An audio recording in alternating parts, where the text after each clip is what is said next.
All right, so I brought the Rosenthal logo in to Illustrator and I live traced it, and then I hit expand after setting my settings.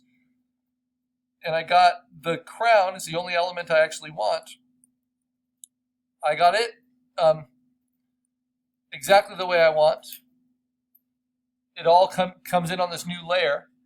But now I'm going to create a new layer on top of that, and I'm going to move the crown, which is the only element I want to keep.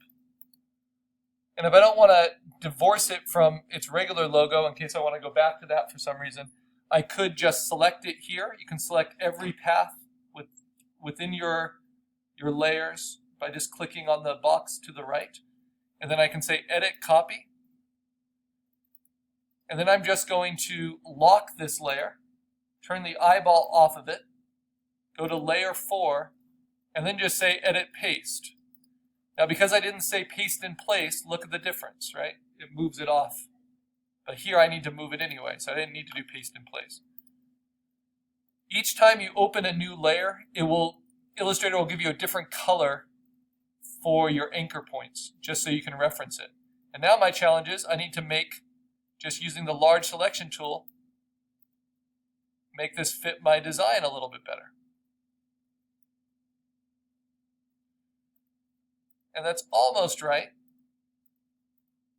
You can hold down Shift and Option just like in Photoshop and kind of transform it smaller. And you have, if you right click within that box, you have the transform options, which are a little different than they are in Photoshop.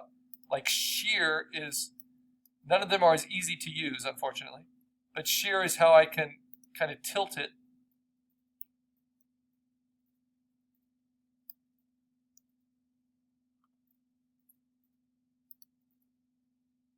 And you want to preview it as you do it. And that kind of gives me that curve, but then I would need it on the other side too. So instead of using those, what I do is simply use what I was showing you before. We can select the whole thing, we can find the anchor points, and then we can move them into the places we need them.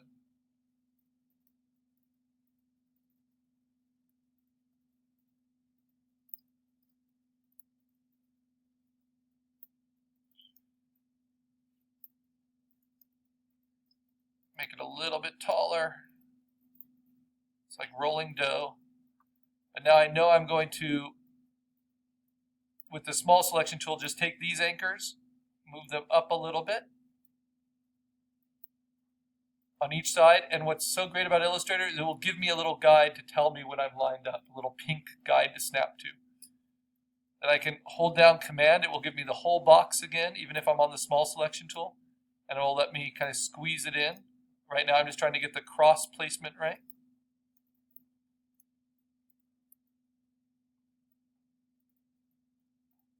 And you can hold down Command Z as much as you want to go backwards.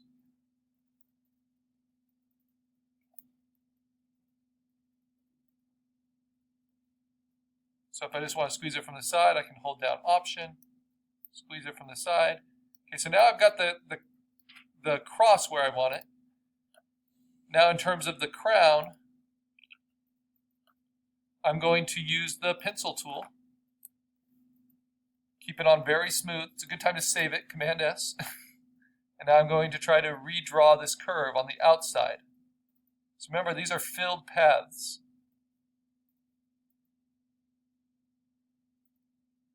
And I have to go through an anchor point and then through an anchor point.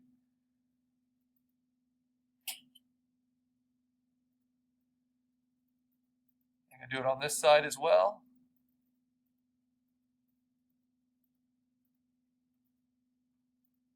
This is what I mean by hand done. I'm not going to mind if it's a little bit wonky because this is a hand done label, right? Then I want to smooth it out on the inside here. Make sure I go through an anchor point and then end through an anchor point. Now the inside I'm going to do a little differently. I'm going to hover over the anchor point and move them out and blend them together so I don't have as many. And play with the curves. get the opening I want.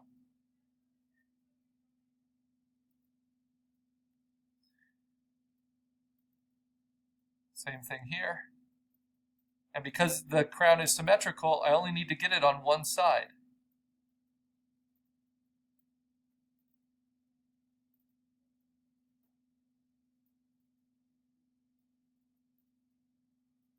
And I just want this to angle down a little bit more, so I have to find an anchor and play with that curve. So you have incredible control. You can zoom in. I just want to smooth that out a little bit. So now I'll go to the pencil tool, and then right underneath it's the smooth tool. Hold down Command, make sure the anchors are showing, and then just smooth it. Round out that point. I definitely don't want the smooth tool at these kind of places where I want them sharp, but I wanted it there. Okay, now that I have half the crown worked out, I can select the whole thing. There's a bunch of ways you can do this. I can select the whole thing and use the eraser tool to kind of cut it in half, a little bit beyond half. So that it separates it out, then get rid of all this stuff. Or I can just use the small selection tool to click and delete these elements. So that's what I have. Now I'm going to take that, I'm going to copy it just like we did with the wing. I'm going to paste in place. I'm going to Object, Transform, Reflect, 90-degree vertical, OK. Hold down Shift, move up, move it with the large selection tool. Whoops. Let me try that again. This is after I've copied it. Edit. Sorry, I've already copied it. Now I've got to reflect. There we go. Now I have the large selection tool, hold down Shift, and I can move it over. Why am I not able to move it over? I'll just use the arrow keys. Move it over, and then I can just really carefully move it in place. So that's a perfect reflection on both sides. Right, then I can lock that element. I've got the crown now. Still a long ways to go. Okay, so what's another tool? What about if I just want to draw this eagle's head kind of freehand, because I'm inspired by the Weimar Republic here, and I know the mouth is going to be just outlined, basically. But I want those outlines to be strong, not be really mechanical looking. So now here's a new tool. I'm going to use the Blob brush tool. And just like the pencil, I'm going to double click on it. And because I'm using a tablet, I can pick a size for it, and I can make it pressure sensitive with full variation, and I want it to be extremely accurate and smooth. So I'm going to move it to here. And it's remembered my settings from before. And if I have a fancier tablet, I could even make it angle sensitive and roundness sensitive. Okay, so now let me just show you over here how this works. I have to make a new layer that's unlocked. And now if I push harder, it gets thicker. If I don't push as hard, it gets thinner. And look what that does. It's so beautiful. It's so smooth, and it turns it into a filled path, not a stroke.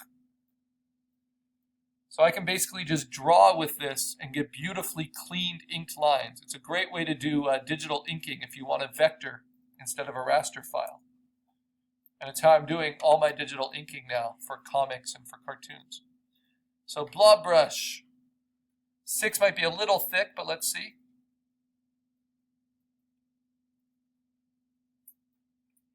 I just draw it, just like I'm inking with a brush. And it will respond to the pressure that I put on it. So I'm going to change it a little bit just for the size of what I'm working with. I'm going to go to a 5-point, maybe a 4-point. Let's see. Yeah, I like that. I can always hit Command if I want to get back to the selection tool just to delete. It's a nice shortcut. I'm going to start here and end here. Try to touch really lightly when I get near corners. Be a little stronger at the end. Yeah, much nicer. So now, because it's a complete path, I can select it, and then I can use my favorite tool, the pencil tool, to redraw certain edges, the outside edge or the inside edge.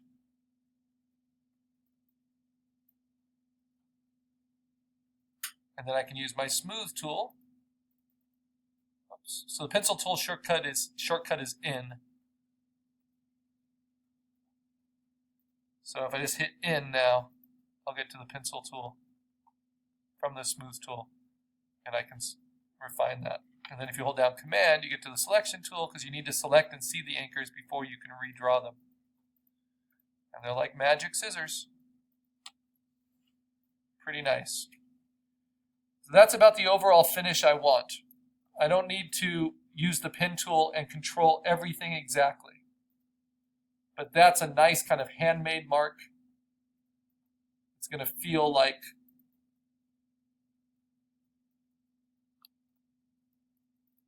it's painted with a brush and yet really, really beautifully controlled.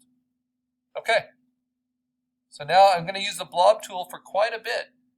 Anything that's an outline and not filled in. So even though it's an outline, I'm not using the stroke. Instead, I'm using this Blob brush. See, and that will make a tongue for me. And if I wanted to redo it, realize it's on a separate path. But if I overlap the path I had before, the Blob brush will make it all one path. So that's a little different. So if I'm really paranoid, I can lock my layers as I go and still use the Blob brush to make it a separate path that I can work with. Something like that. I kind of like the thin tongue on the top. It's very weird how the German eagle always has its tongue sticking out. But that's something. All right. I'm going to want that for out here.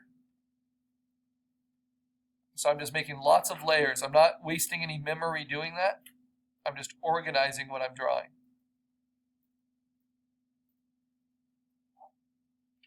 So I'm not going to worry about that. But I love how the Blob brush just continues it on as the same shape. And it's smoothing it out so nicely for me. And it can go so thin. It's really nice and clean. Okay, now the head of this eagle. I'm going to lock that. New layer. The head of the eagle I know needs to be solid black. So that's what I have so far. And each of those can be modified in turn. But the head of the eagle, I'm going to go ahead and use the pencil tool for on a new layer. I basically lock every layer as I go because then there's only one layer that these things can go onto. And it's the one I have that's new and open. I'm going to draw my shape. I'm going to do my best.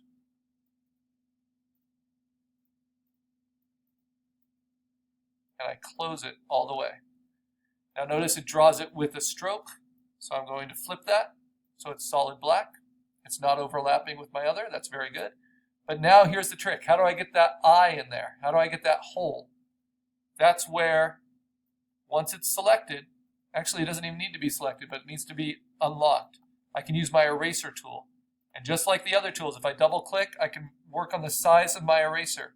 Because pixels don't matter, we'll always give it to you in point sizes. And the reason we use a letter size artboard is because the point size is what you're familiar with a little bit with typefaces and how they work on a letter. So I'm going to do a 3-point little dot, pretty small, but it will allow me to see where that hole should be. Now if I have trouble seeing where that hole should be, I can select the layer and I can go to these transparency options. And I can make it just a little less opaque, just for the time being. And then I can cut out a hole. Try to make it as smooth as possible. And then I'll take the opacity back up. Okay, now if I want to redraw that,